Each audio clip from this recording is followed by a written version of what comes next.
Good morning everyone. हम लोगों का टॉपिक कॉम्प्लेक्स इंटीग्रेशन चल रहा है, जिसमें हम लोगों ने कोशी इंटीग्रेशन थ्योरम प्रूव कर ली। फिर मल्टी कनेक्टेड रीजन के लिए extension of Cauchy integral theorem भी कर लिया। उसके बाद फिर हम लोगों ने कोशी इंटीग्रल फार्मूला भी डिराइव कर लिया। कोशी इंटीग्रल थ्योरम में हम लोगों ने पढ़ा कि if there is no pole inside and on closed curve C, then value of contour integral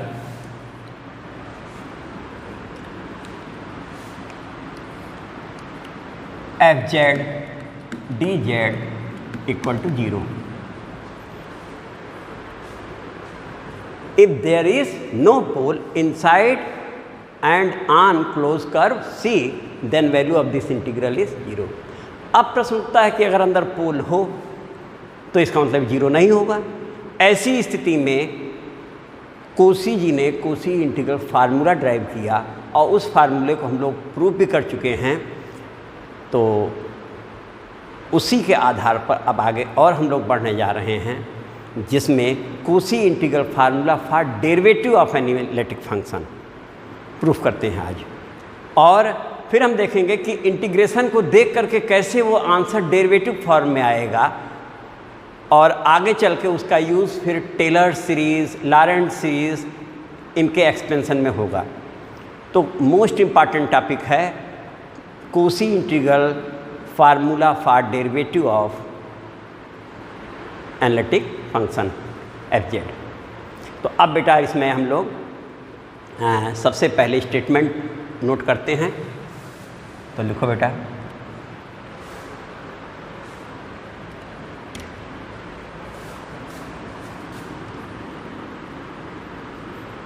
कोशीज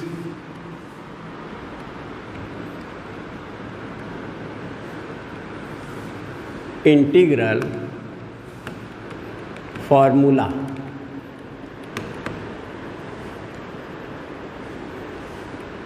for derivative of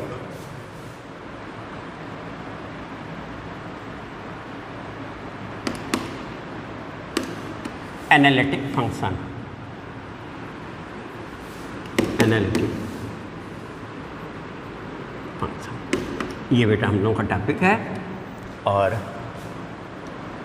statement ले लेते हैं इसका, और after this we prove this theorem. तो बेटा इसका स्टेटमेंट लिया जाए। If function fz is analytic, if function fz is analytic, if function fz is analytic in a region R,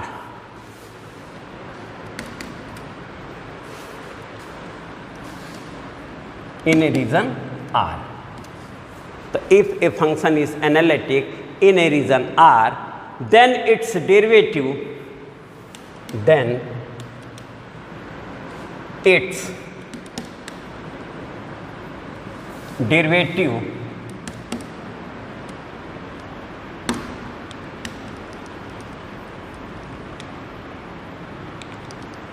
cell डाउन है,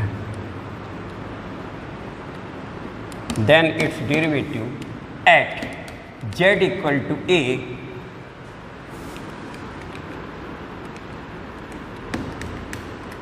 B also analytic.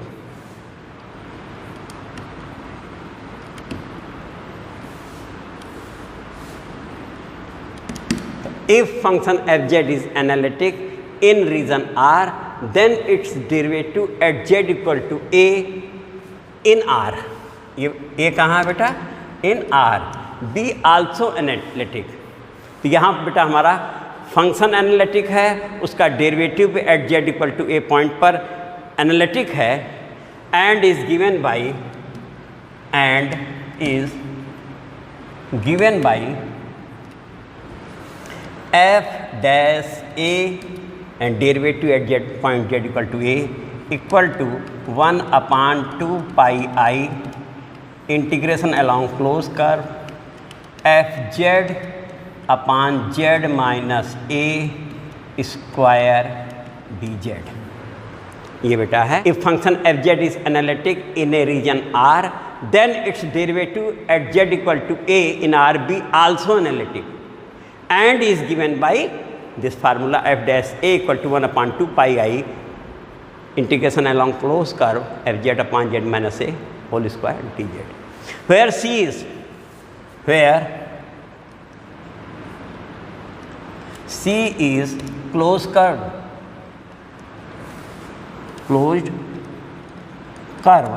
in R surrounding point Z.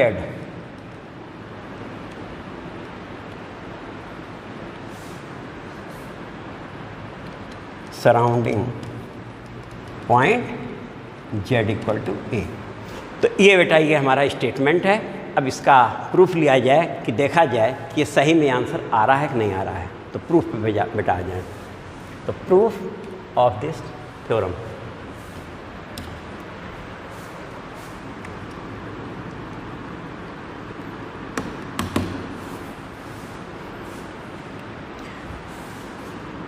Late a plus h be any neighbourhood point, any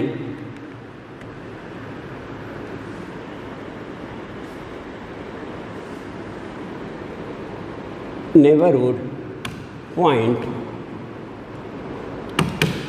let a plus h be any neighborhood point of a, यानी a के just बगल का point है equivalent to zero distance पर point a, then by Cauchy's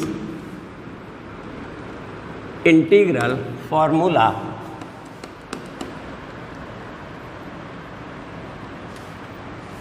f a equal to 1/2 pi I integration along closed curve f z upon z minus a d z।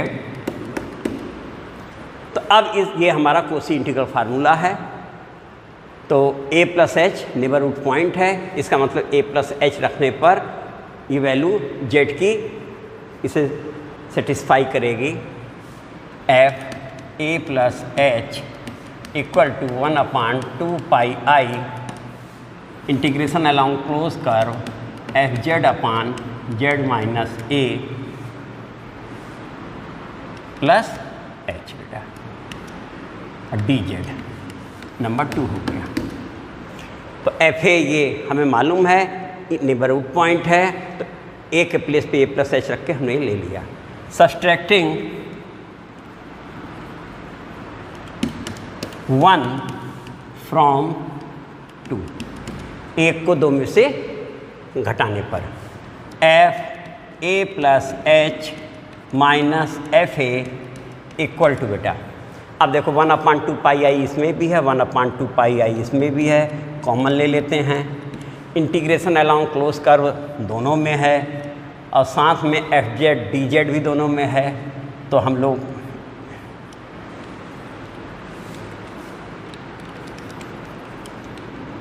थोड़ा distance पर F Z D Z भी दोनों में है। अब changing कहाँ बेटा, 1/z माइनस ए plus H और -1/z माइनस ए बेटा ये हमारा बन के आया। देखो इतना नोट कर लो तो आगे चलें फिर। तो सब्सट्रैक्टिंग 1 फ्रॉम 2, अब इस प्लेस पे आ जाते हैं बेटा।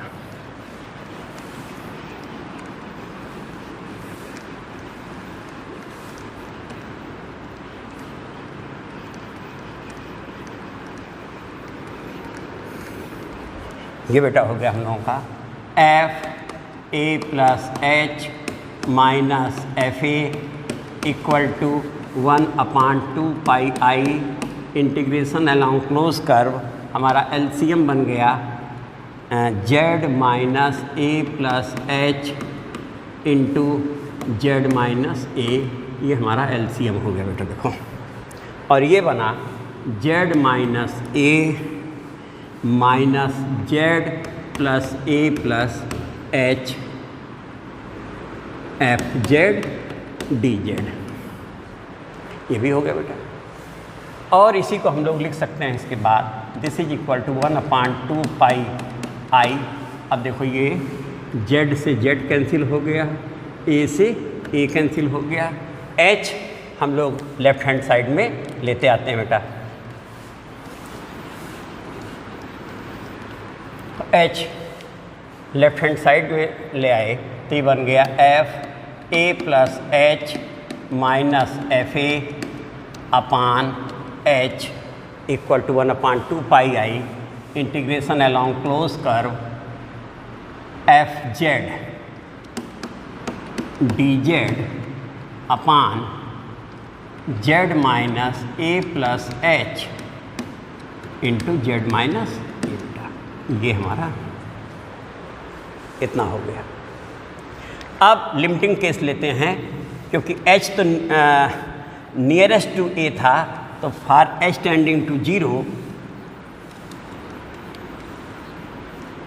तो हम लोग अब लेने जा रहे हैं बेटा यहाँ पर for limit h tends to 0। तो हम लोग लिमिटिंग केस क्या ले रहे हैं बेटा, for limit as h tends to 0। अब देखो बेटा यहाँ ये बन गया, यहाँ देखो limit h tends to 0 F A plus H minus F A upon H, this is equal to 1/2 pi I limit h to 0 along close curve F Z D Z upon, और ये बन गया बेटा Z minus A plus H into Z minus A, और ये limiting case ले लिया बेटा। अब ये बाई फर्स्ट प्रिंसिपल डेरिवेटिव का फार्मूला है, इसे हम एफ डैश ए कह सकते हैं। By definition of derivative this is F dash A, और this is equal to 1/2 pi I integration along close curve, और ये 0 होते ही Z minus A into Z minus A, that means Z minus A whole square. तो F Z upon Z minus A square D Z theorem हमारी बेटा proof हो गई। तो ये हमारा formula for derivative of analytic function at point z equal to a construct हो गया। इसे हम लोग बेटा दूसरे मेथड से भी निकाल सकते थे, एक मेथड ये लिया तो उसको भी ले लेते हैं सेकंड मेथड इसका। तो सेकंड मेथड बेटा हम लोग ले रहे हैं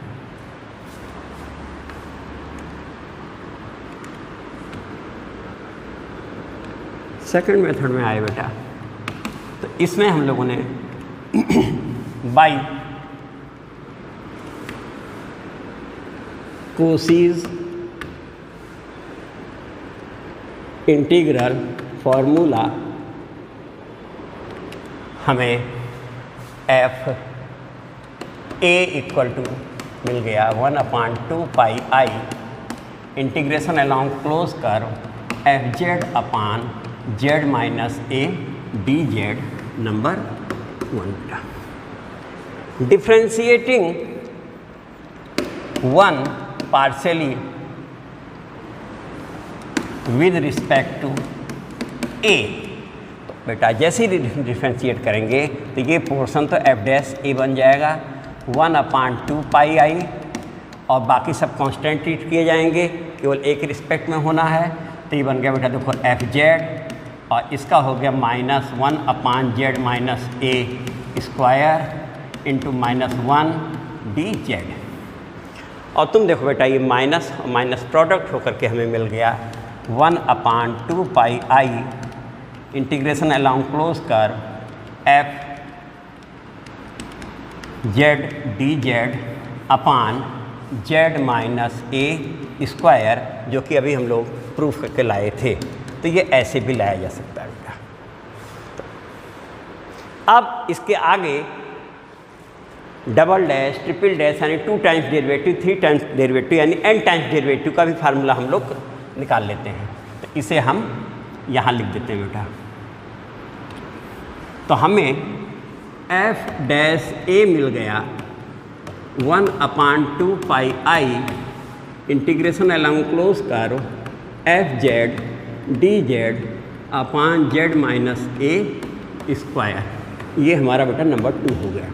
अब इसे हम डिफ्रेंशिएट करते हैं partially with respect to A, तो ये हमारा बेटा बन जाएगा F double dash A 1/2 pi I integration along close curve F Z और -2 upon Z minus A whole cube -1 D Z. तो इस तरीके से बेटा देखो ये माइनस माइनस प्लस, तो हम इसे यहाँ लिख सकते थे 2 × 1/2 पाई आई, और ये हो रहा है हमारा बेटा F Z upon Z minus A whole cube D Z बना बेटा, नंबर 3 हो गया।